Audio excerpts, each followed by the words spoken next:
much. So I'm Lisbeth Frömling. I'm head of QHSE in Ørsted, but I'm also here in my capacity of being the chair of the board in G+, so the safety part of our industry, so our global shared industry organization on health and safety. And I see a red thread through the different presentations today that it's all about different things where APQP has positive impact. And what I will talk about here, despite also having a Q in my title, then it'll be very much focused on safety. What I will start out by saying is that we all know that quality and safety go hand in hand. If you come into a site and safety works, normally it's also the case that quality also works. And everything that happens on quality normally has a safety benefit.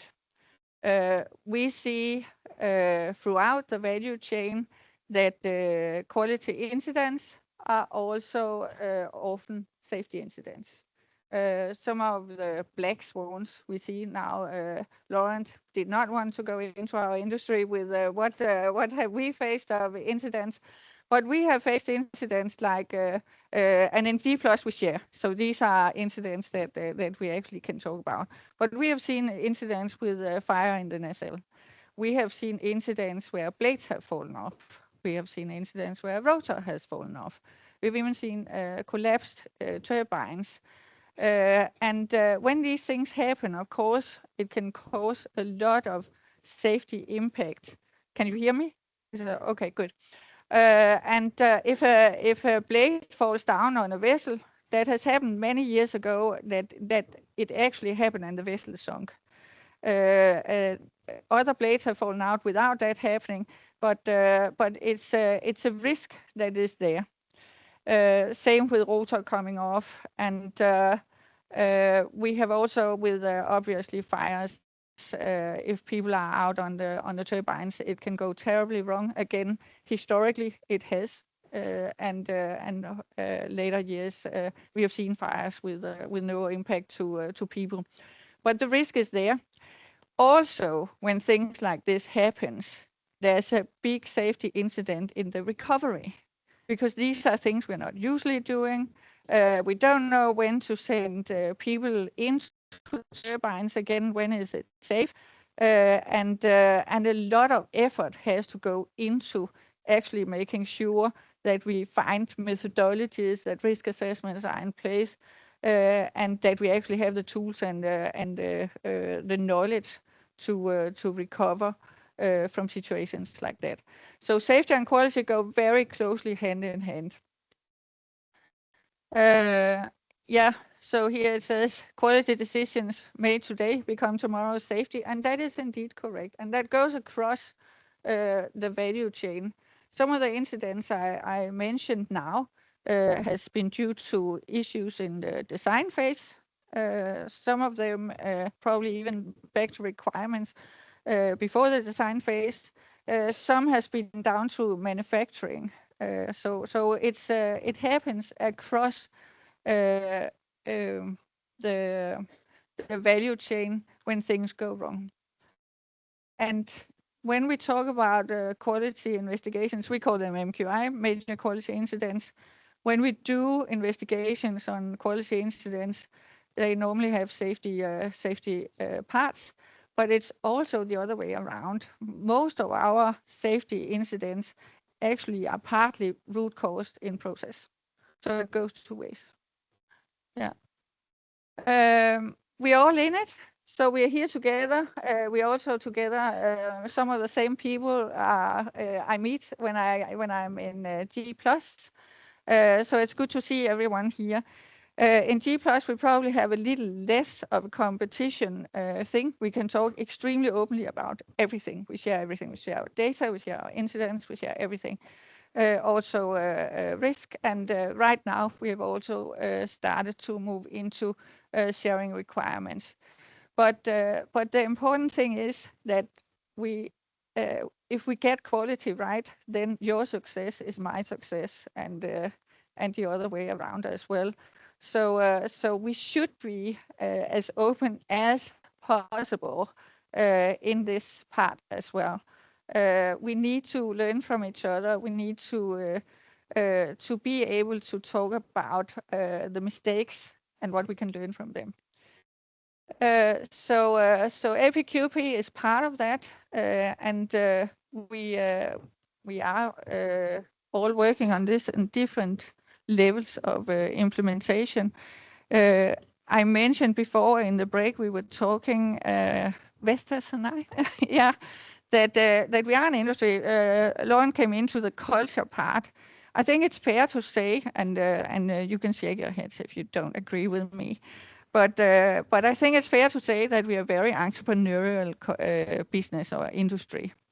If you agree, then put your hand up. Yeah, lots of hands. So and we're very proud of it too. That we are the ones that make this happen. We're extremely proud of actually doing the green energy transition. We're the good ones. We do this, and it's okay that we are a bit happy-go-lucky, and that we have this real motivation inside of us, and it is a good thing. But we've also for a long time lost a lot of money on that way of working. We've just been able to afford it because there's been a lot of money for all of us to earn. Now it's a different situation, and I think when I joined Ørsted 6 years ago and mentioned standardization, and I would just talk whether that's the right word to use, but just mentioning standardization, I was almost booed out. That was simply a word not to use because we were very special, all of us, and we could do things our way, and everybody were super smart, so they could make their own decisions and do it right. And that also was right too. It was super intelligent people, and they were making a lot of right decisions. But now today, I think right first time and following the ideas of APQP has suddenly become really, really important. We talk about LCOE, so low cost of energy, and quality plays a really important role in that. If we want to lower the cost of setting up wind farms and doing offshore wind, then we have to get this right. It's super important.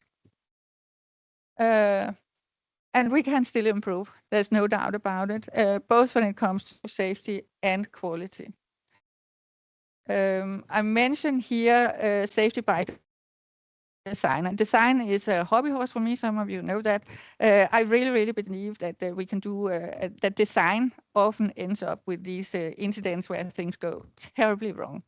Design is done in different companies, so it'll be parts from us when we're in Ørsted. It'll be parts from suppliers, parts that are fabricated and manufactured in different places, and we have to make sure that the interfaces between these designs actually works.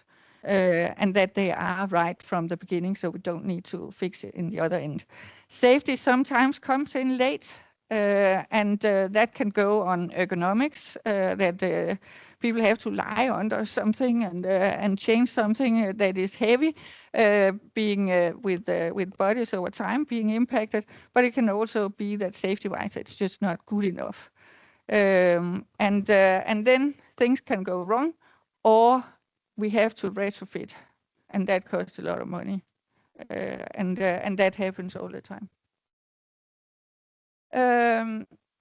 Requirements. It is really important with the requirements. It's important. I mentioned here in the end that we actually are starting in G+ to share safety requirements or health and safety requirements that we put into contracts with our suppliers. But requirements goes through the whole value chain as well. And we need to be able to set the requirements right, but also to verify that they are followed. So assurance comes in. We just heard that in the presentation right before, that the assurance points are just so important when we go through our establishment of wind farms. Management of change comes in here. I think that's also often where things go wrong, also from a safety perspective. If we don't know how to manage when things are going wrong, suddenly the failure mode actually materializes. Then what do we do about it? When is it? Which people are taking care of it, and which companies are looking after it? Who has responsibility? Is money suddenly an issue? And what are we doing about it? And these things just has to be clear. And I think management of change is just an important topic when we talk about these things. And when we talk about design again, then it can look super simple when we talk about safety and design, that we need to understand the hazards. Then we need to make sure we have good assurance plans, and we know when to act and escalate if we run into failure mode. This can be super big tasks. Some of our systems and parts are so complex that this is actually really a time consumer. And if it's done at in the wrong time, either often too late, it can delay things and be super costly if we don't do it right. So this is a part where quality and safety has to go together. And we build things that people have to be able to both manufacture, fabricate. Steel fabrication is probably the most, or it is the most dangerous part of our value chain in offshore wind. And one of the things they have spoken up about is that we don't design for fabrication. It's not on the radar always. So we have to design for manufacturing, fabrication, for installation, and for operations, obviously. And sometimes it only goes into the operations part. That's the main focus, but it has to be the whole thing. Otherwise, things go wrong, and it becomes more complex to actually do things. We have to have also for our process risks, we need to ensure that we both have the, I don't need to look up there actually, that we are ready both for the preventative detection and reaction plans, to have those in place.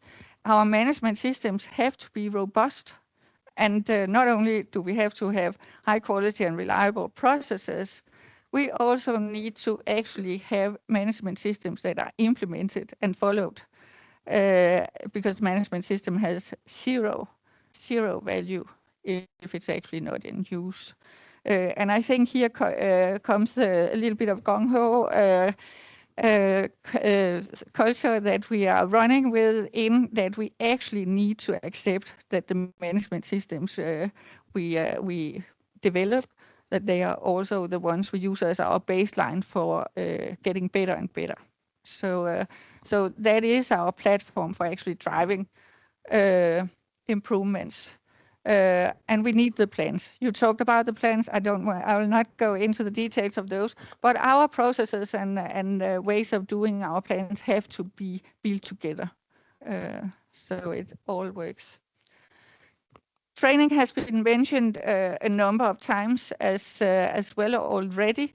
In safety, we do have meetings with, for example, GWO, frequently from G+, to make sure that people who go offshore are actually trained to go offshore, and that we can rely on the training being high quality. Otherwise, it has no meaning, and we actually need people to be trained to be safe when they go out. And that goes for the training here as well.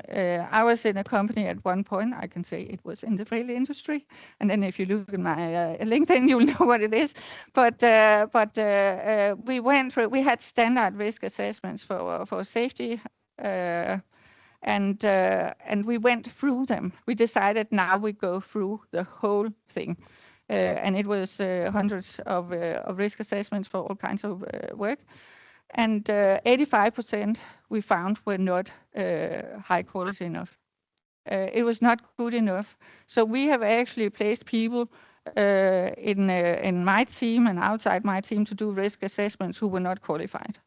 They were simply not qualified enough. Even though there was a QHSE in their title, they were not good enough to make the risk assessments in a way that they would actually protect people in the right way.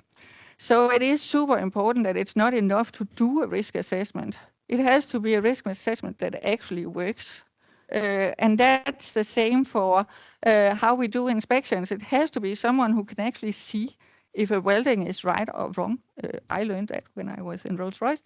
But it has to be someone who actually has the eye. It has to be someone, when they look at a process in our management system, who can actually see, is this a quality process that is reliable? So if I follow it, I'll actually get a good result.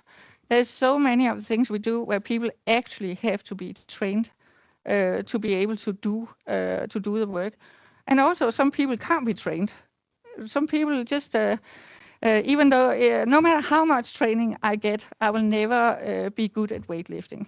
So that will never be my thing. And there are people who just have to be also accepted that you will maybe never be good at making a good risk assessment. It has to be someone else doing it, and maybe you're good at something else. But it's just so important that we actually understand if people are competent or not to do the job that we put them in, to make sure we get both good quality and good safety out of it. And that was actually it from me, with a little bit of confusion to begin with. Probably made it a little bit different than I planned. Thank you very much. Thank you. So I think my takeaway is immediately that we can still improve. That's good to know. There's been bumps on the roads. I think we all shared a fair share of that. But if you point out one single thing across the industry where you see the most important improvements area that we can learn from, or next steps in the improvement journey? Yeah, I think it is actually to accept coming out of that entrepreneurial culture. I think we simply have to accept that it doesn't work for us at this point. I think we have to start to think right first time and accept to follow a process, and that's the way to survive. Yeah.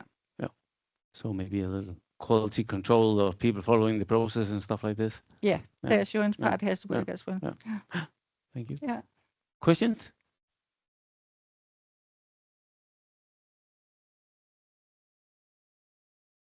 Thanks for that good presentation. One thing when we talk safety, I see, in my experience in the past, one of the biggest issues is complacency. So of the operators, so they've done the job 100 times, so they think they can bridge the process. So how do you address this, or do you have any advice how to address this complacency of the people? Complacency is of course relevant. We try to all the time measure the risks. So if we should say the risk of severe incidents, then I'll point to lifting probably, because that's where we see the most severe incidents. But complacency always have to be addressed. That's in our culture programs. It's in our safety days. It's in our every campaign that comes out, that people have to be aware. That's why we ask them to hold the handrail. That's how we do many things to address complacency. We just saw a survey coming out of Aberdeen University that showed that more than 50%. It was not a huge amount of people that had been asked, but it are technicians from across companies and across the globe. And it showed that more than 50% was actually open to heighten risk to meet time. And that's, I wouldn't call it complacency, because that's when people try to do something that they think is the best they can do, but actually goes against what we want them to do.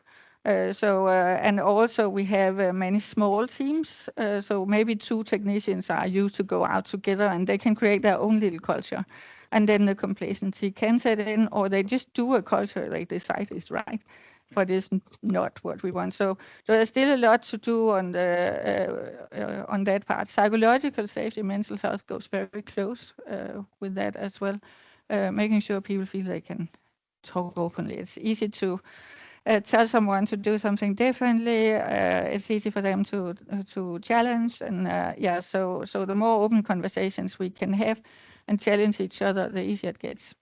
Cool. Thanks. Yeah.